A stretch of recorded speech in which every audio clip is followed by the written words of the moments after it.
And we're rolling. What's happening?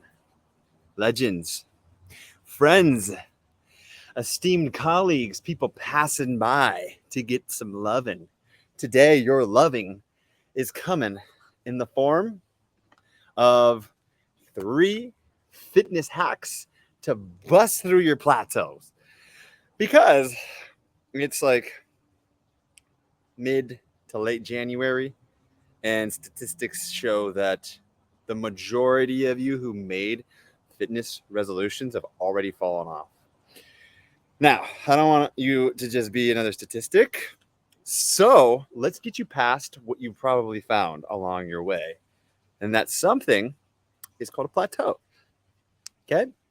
Plateau, by definition, is flattening out. You might have been making some immediate progress and then you flattened out. What happened? Today is not that conversation of what happened, but if you were here and listening, then this is for you. What got you there and on the plateau? Reach out. We can dive into what it might have actually been, because we should get that shit out of the way as well. But today we're gonna find a way to get you off. And now this is obviously not an exhaustive list. 3 fitness hacks is by no means all of the wizardry that I could give you to help you off the plateau and to continue on your journey. However, this is my list of what my checklist that I run through with my clients when they come to me like, Rocky, things have stopped, things are slowing down. And I'm going to first say that that's natural, that's cyclical. The body is looking for a new homeostasis, it's looking for a new neutral. If you've been overweight or you've been uncomfortable, and you start making progress, great. Your body's going to find a new set point. Okay. So if it's there, if it's at a new comfort zone, great. And now if we're trying to get it past there, or if you're just I can't get momentum at all, then try these 3 hacks. Okay. I'm going to run through them real quick for you, and then we're going to dive into each one in a little bit more depth. All right. So number 1, tempo. Change your tempo. All I hear all the time in this industry is how many sets, how many reps. That will determine how much weight. Okay. And really the forgotten and really one of the most important acute variables of your fitness program and what might get you off of your plateau is change the tempo. Okay. We'll get into that in a second. Number 2, stack your epochs. Some of you just went what? Huh? You speaking English? I'll break down what that means. Epoch is a term that stands for excess post-exercise oxygen consumption.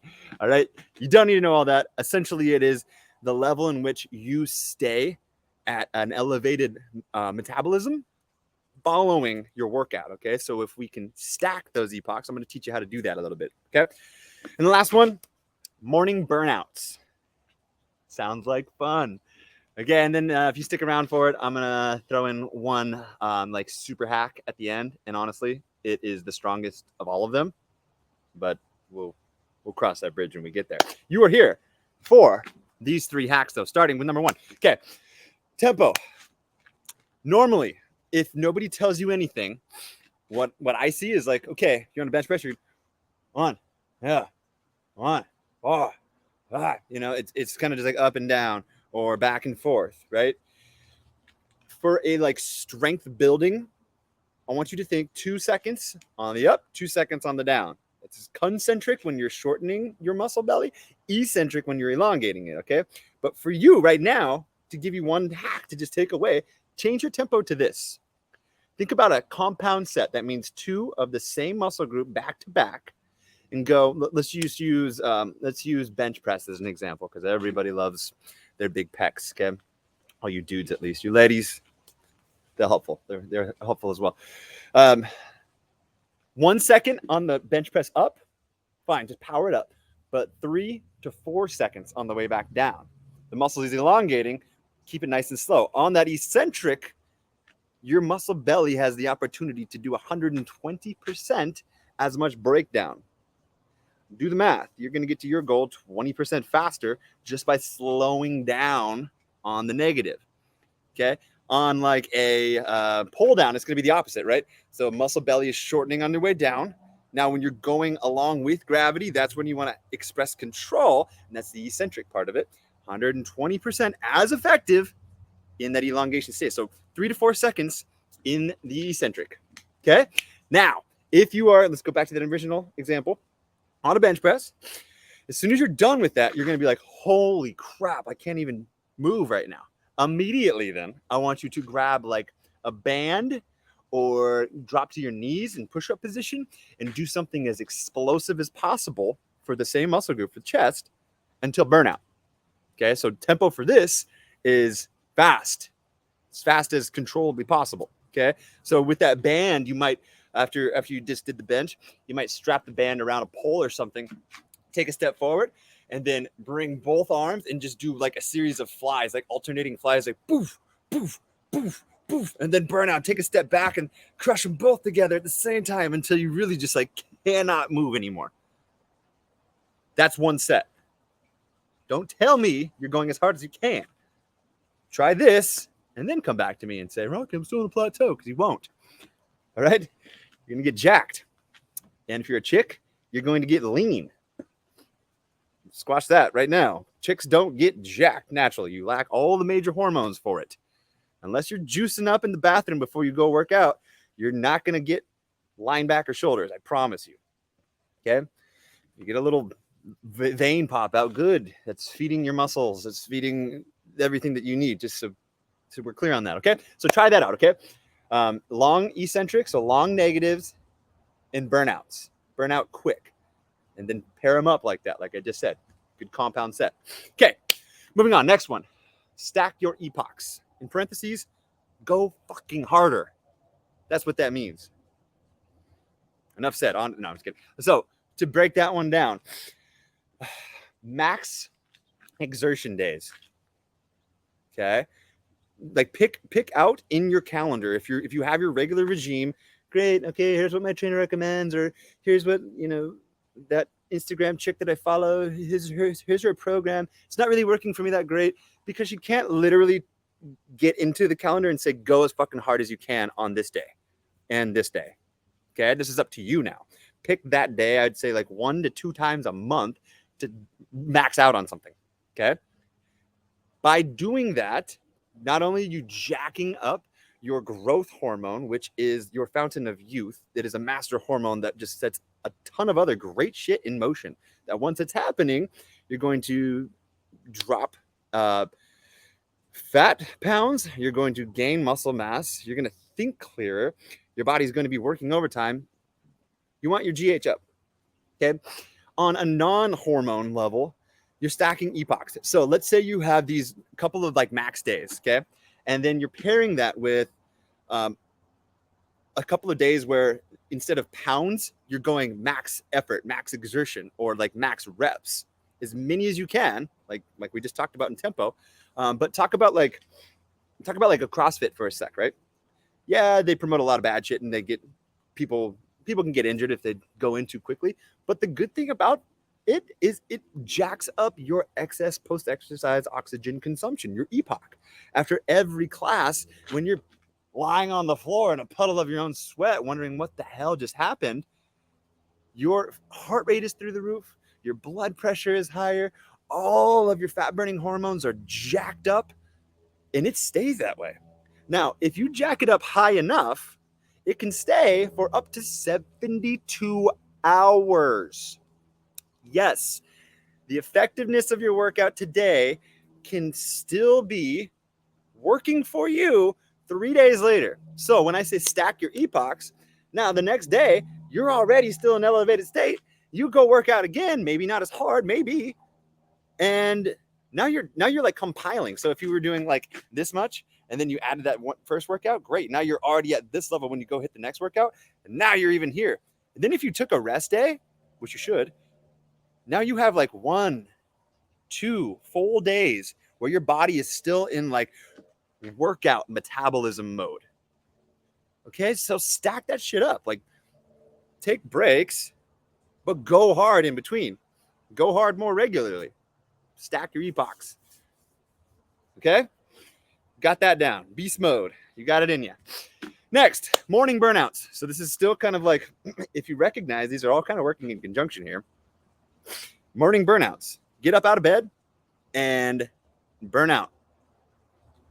Sounds terrible, I know, but if you're really serious about getting off this plateau, then knock out as many push-ups as you can. And then when you're like done, drop to the knees, do a few more. Okay? And then when you're still done, like drop into like upward facing dog and knock out just a couple more. And what you just done is jack your testosterone through the roof, and then you go start your day. So again, you're creating even more EPOC. Your metabolism jacking up. You're filling your muscle belly up, and then you're going to live life. But if you do that regularly, if you just add that as a part of your routine, even if it's not till burnout, just doing that first thing or like one of the first things in the morning, riddle me this, like that's for the same reason why people say eat a breakfast. You're going to start your metabolism up, and you're going to like rev it up. So at least for the next few hours, you're going to be burning. And I guarantee you're going to have a lot more energy throughout the day too. You're going to be calling me like, bro, Rocky, I was so much effective at work. I got so much shit done. Thanks. I'm so glad I did all those push-ups this morning. I'm going to do squats tomorrow morning. Yeah. No, yeah, I'm going to do sit-ups after that. Yeah, no, thanks. Click. And I'll be like, you're welcome. All right. So do something in the morning. Now, to do something effectively in the morning, and this is what's going to lead us into the fourth and final. I know I said 3, but if you're still here, then this is for you because it is the most effective part of all of this. In short, I'm not going to sum it up. In short, eat less. In short, don't eat.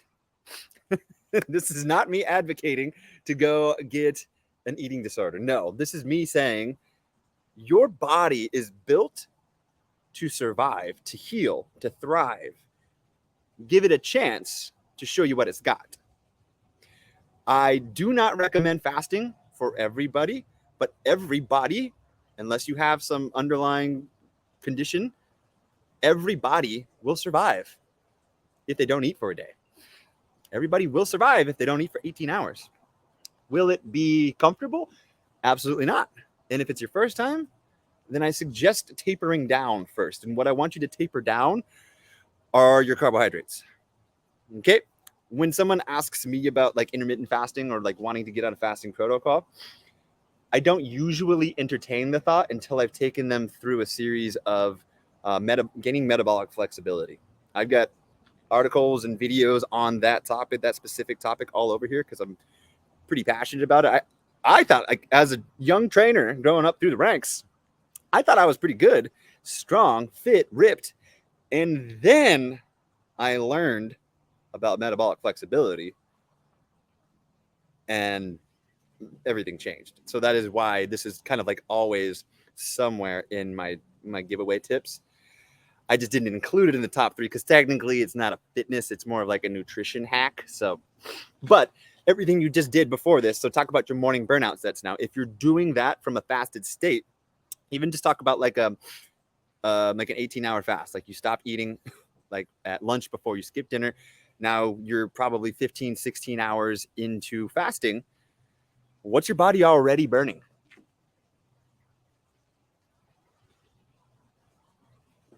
Fat. Okay. And if you've taught it how to not rely fully on carbohydrates, on glucose, and that's the tapering down part that I'm talking to you about. If you can do that first, it's going to be a lot easier. The hanger won't set in nearly as bad. The ghrelin in your body and your stomach, oh, feed me. That will shut up, and you can actually just like enjoy the mental clarity, the cognitive function, the like freedom and like high energy that you're going to get from being in a keto state. Okay. There are other ways to get there, like the keto diet and like the like fasting mimicking type diets. Great. But a lot of those, and they are like, I prescribe those often. If you are just doing that though, you're only just eating gobs of fat and never really and no carbs, like, or very minimal carbs. Insulin levels are low. You're not going to be in a storage mode. It's a great like setup. We have to remember our bodies are not just like machines that we can feed something and get a result after. Okay, if we continue doing that for long periods of time, we still have a lot of fat running through our bloodstream. Hopefully it's getting used, but if we give it a break by introducing a fasting protocol, then we can really see what the body's made of. And every one of those 3 hacks that I just gave you are going to be more effective. Okay, don't stay that way. Like, there's really no point in doing like those 36-hour fasts unless it's like for some religious thing. That's like the most that I ever recommend. It's like a 36. But yeah, like a day, 18 hours is a great place to start. At that 15-hour mark is usually like 12 to 15 hours where like the body starts to switch over from like, okay, we're out of glucose. Our glycogen stores are gone. Like, your body stores muscle glycogen, like glucose, in your muscles and your liver. So once that's gone, the only thing left after your body like starts to say, hey, feed me, and you ignore it, all that's left is body fat. So let your body show you what it's made of.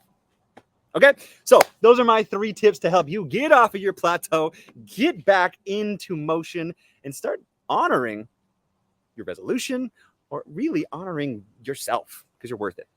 Okay, so reach out if you want to take this any further. If you would like some more kind of like customized advice on your goals and your personal protocol, because it's going to be a little bit different for everybody. But tempo, change it up. Okay, eccentric and burnouts. Stack your epochs. Go hard regularly, different kinds of hard throughout the week and month and day to day. And morning burnout sets. Get all those 3 in, and then start into some fasting stuff. And I guarantee you're going to be flying high and dropping low on the dance floor and on the scale. All right, y'all. Thanks for tuning in. We'll see you next week on the Tribal Council meeting. Until then, be light and always be legendary. Aloha.